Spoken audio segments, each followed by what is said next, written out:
Hi, this is Dave with Silver Creek Outfitters bringing you a September fishing forecast.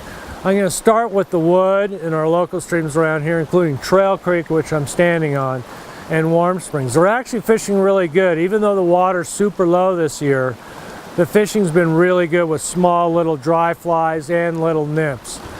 Most of the hatches are in the mornings to early afternoons, and then the evenings as long as we have heat around. Once it starts cooling down, it's going to go more into the middle of the day. So you want to bring a lot of small parachute Adams, gulper specials.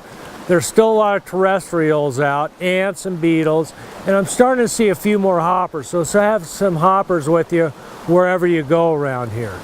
Please remember to handle the fish on our local waters real carefully this summer. The water's low and they're a little more stressed than usual. So try not to get them out of the water and take the hook off in the water. That'll really help the fish out. Silver Creek's been pretty good, and the tricos are going to peter out into September, and we're going to see more calabatus in the afternoons, kind of noon to 3 o'clock on the Nature Conservancy and the other waters down there. There's still a few damsels. I love a beetle down there, and if it's super windy, the hopper fishing might pick up in the month of September down there.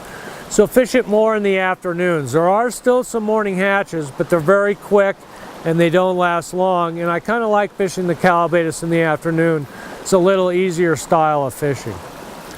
I want to talk about below Mackey Reservoir right now. The water's down to 250 CFS.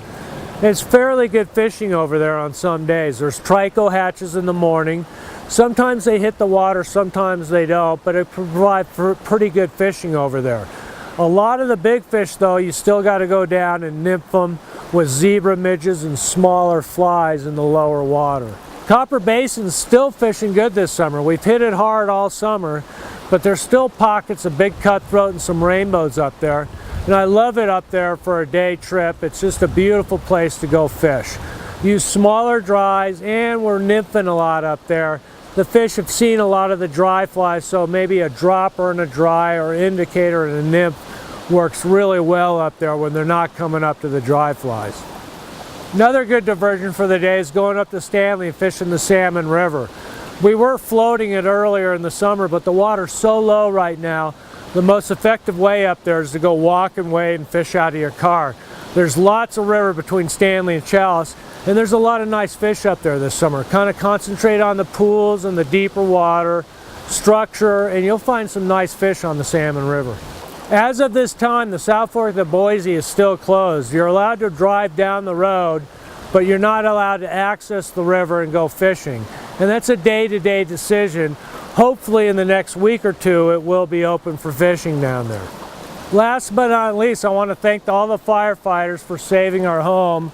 I mean, as you can see, it's a beautiful place and they did a great job. Thank you. And the smoke's cleared. September's a great month. We have our legacy shooting deal coming up on September 20th and 21st. It's a big Beretta gun deal and it's a really fun weekend. So the fishing's great. Get up here and enjoy Sun Valley.